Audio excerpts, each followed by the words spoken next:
Fala galera, tudo bem? Professor Felipe Pérez na área aí mais uma vez para poder conversar com vocês hoje sobre o nosso milagre econômico brasileiro. Bom, o que foi o milagre econômico brasileiro, né? Primeiro, a gente precisa entender que esse período ele vai datar de 1968 até 1973, beleza? Então, no final dos anos 60 e começo dos anos 70. E qual era o contexto vivido no Brasil na época?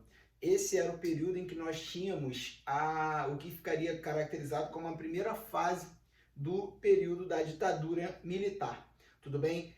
Então, o que a gente tem aqui? Bom, o milagre, ele é uma coisa boa, né, que não tem muito uma explicação lógica para ter acontecido. Por exemplo, poxa, você tem a notícia de que a gente teve um desastre, né, um atentado de avião e tivemos um sobrevivente. E aí, o que acontece? Cara, esse cara sobreviveu como? Né? 300 pessoas que estavam no mesmo voo que ele não resistiram e ele sobreviveu, né? Então, isso é um milagre, né? Como que a gente explica o fato de só ele ter sobrevivido? Então, o milagre ele vai passar por essa ideia de alguma coisa que realmente ficou difícil de ser explicado. E aí, quando a gente traz essa palavra, né, para a expressão sobre o milagre econômico brasileiro, a gente vai ver que até o Pelé, até a seleção brasileira foi usada para tentar impulsionar essa ideia de milagre. O que mais que foi usado? Né? A gente tinha obras muito grandes sendo utilizadas, como a usina de Itaipu, né? Construiu-se uma usina que era até então a maior hidrelétrica do planeta, uma hidrelétrica binacional. Ela abastecia tanto o país Brasil quanto cidades do Paraguai. Né? Então, uma obra assim que a gente vai classificar como obras faraônicas, que são obras para colocar o máximo de gente empregada possível, são obras que vão gerar muitos chamados empregos diretos, né? Para construir uma usina, a gente vai precisar aí de engenheiros, arquitetos, eletricistas, pedreiros, ajudantes de pedreiros, auxiliares de serviços gerais, enfim, toda uma logística que vai envolver uma série de empregos sendo gerados. Então a gente vai ter aqui a construção da ponte Rio-Niterói, né? A ponte Rio-Niterói, que ela é um símbolo também, um marco desse período do milagre econômico brasileiro, né? Do período em que nós tínhamos essa ideia do pleno emprego. Olha, vamos tentar dar o máximo de empregos possíveis para os brasileiros. Mas repara, galera, pensa numa coisinha aí, bota uma minhoquinha na sua cabeça. Construir ponte, construir estrada, construir usina hidrelétrica, o trabalho pesado, ele é um trabalho bem remunerado ou mal remunerado? Ele é um trabalho estável, você tem ele aí por anos da sua vida, ou acabou a construção, acabou o seu trabalho? Então, a gente tem uma ideia de um pleno emprego, mas um emprego que não oferece muita estabilidade, tudo bem? Então, a gente tem a rodovias, né, como a Transamazônica, que foi aberta lá naquela época e não foi concluída até hoje, diga-se de passagem, tá bom? E aí a gente tinha, né, números astronômicos da nossa economia. O nosso PIB, ele crescia cerca de 15% ao ano. Esse crescimento é um crescimento que nunca havia sido visto antes do chamado milagre econômico e que nunca mais foi visto após o milagre econômico. Dá uma olhada aqui comigo nessa tabela, olha só. Em 1970, o total do crescimento do PIB foi de 10%. O crescimento do PIB per capita, ou seja, o chamado PIB por pessoa, né, cresceu 7,2%. Em 73, o crescimento total do PIB já foi de 14% e o PIB per capita de 11,3%. Mas olha, esses números são bons, não são? O PIB crescendo, né? Bom, legal, a economia do país, né, parece que está indo bem. O PIB não para de crescer, o PIB per capita crescendo pra caramba. A economia do país está, uma maravilha. Será? Olha esse quadradinho aqui, A dívida externa brasileira em 1970 era de 5.295, né, bilhões aí de reais. Em 1973, a dívida saltou para 12.572, né? A gente tem um crescimento percentual absurdamente grande. A dívida externa brasileira ela vai saltar de 3 bilhões para mais de 105 bilhões. E lembra que eu falei do emprego que está sendo gerado? Está sendo um emprego que, como eu disse, baixa remuneração e baixa estabilidade, sem muitos direitos trabalhistas, mas os números são bons. Os números que são esfregados na cara da população o tempo inteiro é o número de crescimento de PIB, né? O número de crescimento da economia. E aí, quando a seleção brasileira, amigos, ganha a Copa do Mundo de 1970, o governo militar vai utilizar essa vitória para dizer o seguinte: tá vendo? Até no esporte ninguém segura essa nação. O Brasil é o país do futuro. A gente não para de crescer, né? Vamos rumo ao topo. Naquela época a gente vivia a Guerra Fria, né? Então ainda tinha o primeiro, o segundo e o terceiro mundo. Vamos sair de terceiro mundo, vamos virar um país de primeiro mundo. Vamos pra frente, Brasil. E isso deu origem até a uma musiquinha que embalou a seleção e aquele momento todo, né? Foi essa, né? Ó, essa música, seus pais, seus avós com certeza conhecem e lembram com nostalgia, principalmente se eles gostarem de futebol, tá? Ó, não. Pra frente, Brasil. Acho que tá baixo, né? Posso até aumentar aqui um segundo.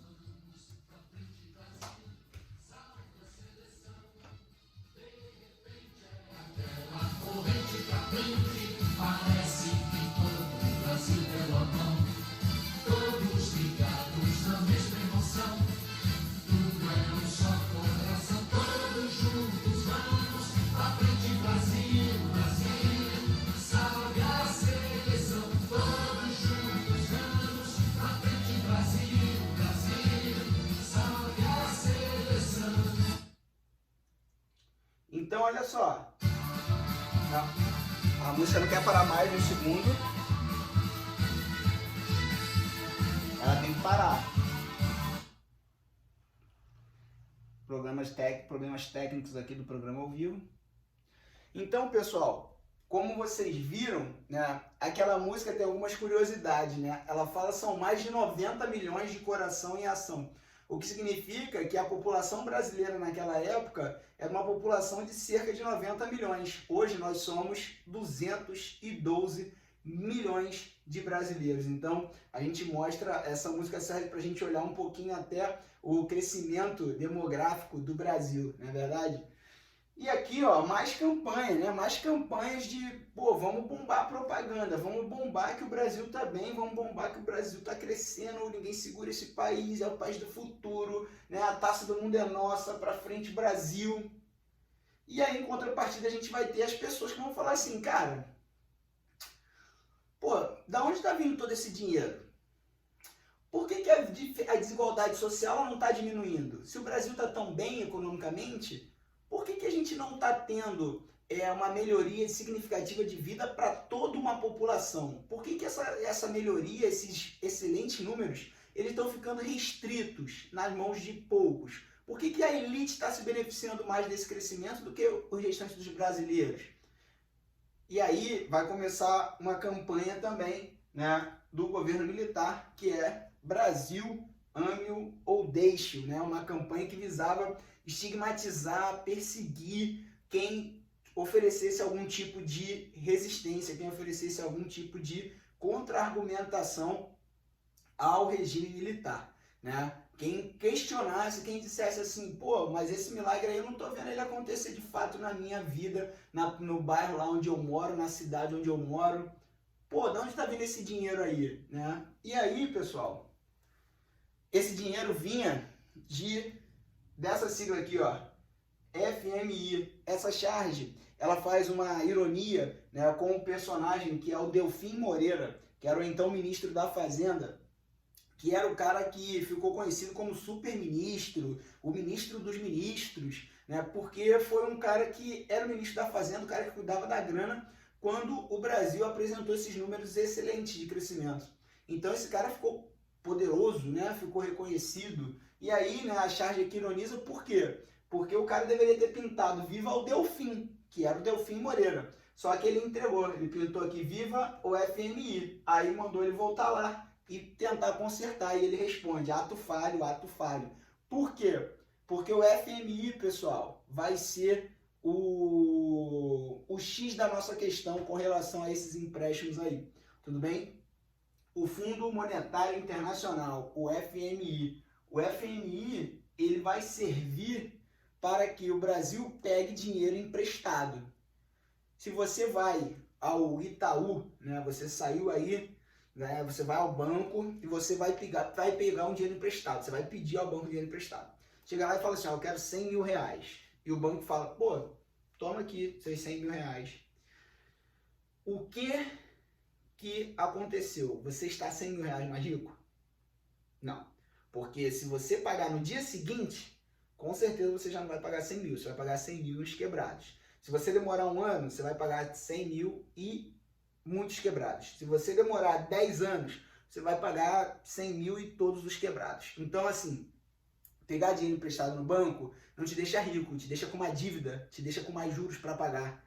E quando o Brasil pega dinheiro no FMI, ele não está ficando mais rico, ele está aumentando a sua dívida. E uma dívida que vai aumentar com juros cada vez mais alto. Tá? A porcentagem de juros que o FMI vai cobrar do Brasil e que a dívida vai começar a tomar vai ser uma proporção assustadora, como nós vamos ver no próximo capítulo. Olha aqui. Em 64, quando os militares deram o golpe para chegar ao poder, a gente tinha 3 bilhões de dólares como dívida externa, tudo bem? Quando termina o golpe militar, em 1985, a dívida externa brasileira já é de 105 bilhões de dólares. Então a dívida era de 3 bilhões de dólares. Ela pulou para 105 bilhões de dólares. Repara, é um crescimento absurdo. Os cofres brasileiros, os cofres públicos vão estar extremamente vazios. A dívida pública vai estar extremamente alta. O país vai estar sem crédito para pedir dinheiro no exterior. O FMI não empresta mais, os Estados Unidos não empresta mais. O Brasil vai começar a pagar o preço desses empréstimos irresponsáveis. Né, desses empréstimos que acabaram servindo para aumentar a desigualdade no país. Então a gente teve uma elite que se beneficiou disso e esse cara, o Delfim Moreira, o ministro da Fazenda na época, ele vai dizer o seguinte aqui, ó.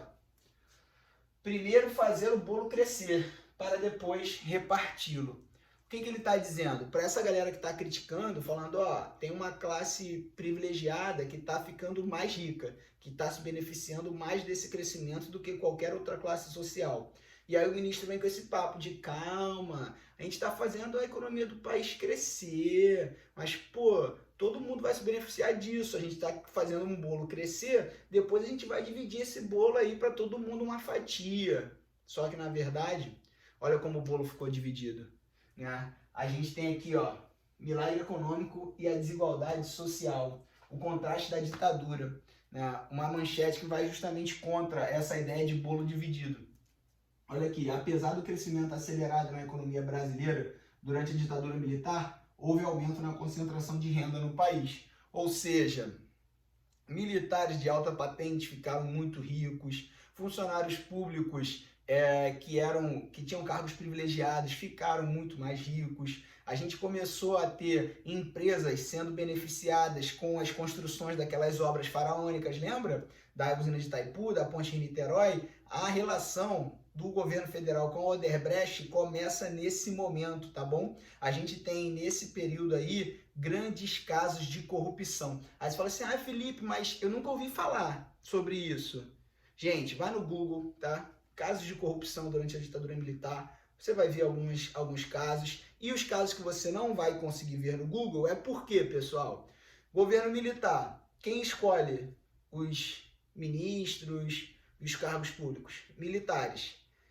Quem vai ser investigado? Os militares. E quem eles escolhem para investigá-los ou não? Outros militares. Consequentemente, esses militares, um não investiga o outro, e além do mais a gente sabe que naquela época existia censura, existia repressão, então não é como hoje que você pode acessar a internet, pode ligar a TV, né, pode procurar um jornal e se informar do jeito que você queira, né, até tirar a prova da sua informação. Não, essa informação era completamente vedada, né, não se sabia de nada, as coisas aconteciam e a gente não ficava nem sabendo. Então, é só para a gente ficar ligado que a corrupção no Brasil ela não foi inventada há 8 anos atrás, tá bom?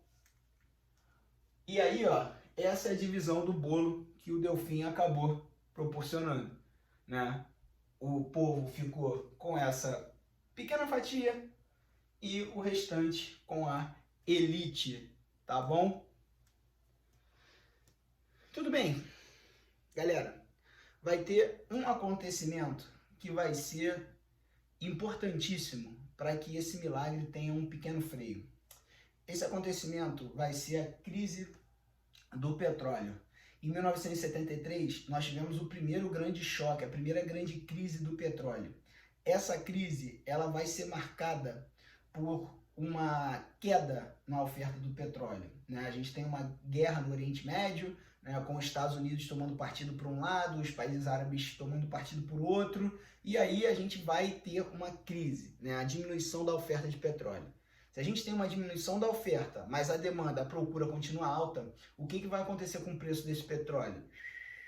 Vai decolar. O preço do petróleo explode. E aí o barril de petróleo custava $3, ele passa a custar 12, quadriplica de preço. O que vai acontecer nesse momento, então? A gente tem crise de abastecimento de vários produtos em todos os lugares do mundo. A gente tem fim dos empréstimos estrangeiros, porque agora com a crise do petróleo, todo mundo vai mal. A gente tem um período de grande dificuldade econômica para os Estados Unidos. O FMI não está emprestando mais dinheiro. A economia brasileira se vê agora diante de um dilema. Qual o dilema? Pô, a gente não era o país do futuro, mas ninguém segura essa nação. Como assim? A gente acabou de fazer essa propaganda e agora, um ano depois, a gente vai simplesmente começar a aumentar o número de desempregados, a gente vai parar de crescer? Não. Isso não vai ser bom para a imagem do nosso governo. E aí o que o governo militar vai procurar fazer? A chamada marcha forçada.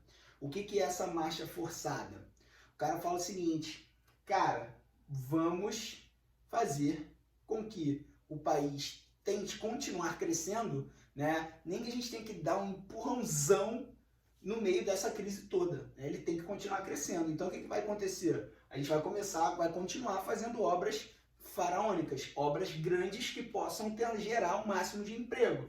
Então a gente tem aqui, ó, nesse contexto, a construção das usinas nucleares de Angra 1 e Angra 2, a gente tem um fortalecimento da Petrobras, né? A Petrobras, pessoal, ela vai se tornar a principal empresa do Brasil. Hoje a Petrobras está entre as 10 maiores exploradoras de petróleo do mundo. A Petrobras é a única empresa do mundo com tecnologia de exploração, né, fora da plataforma continental, lá no meio do oceano. Então, a Petrobras ela recebe, né, investimentos, ela recebe toda uma força para continuar impulsionando esse crescimento do Brasil.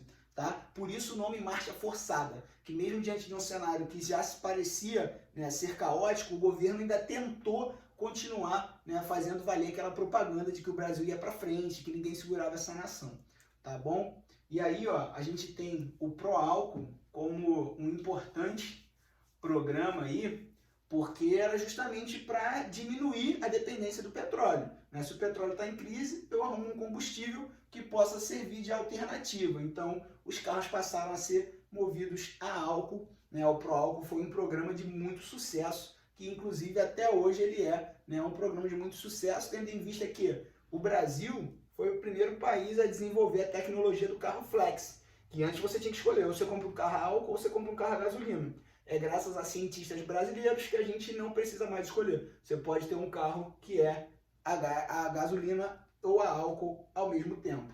Beleza?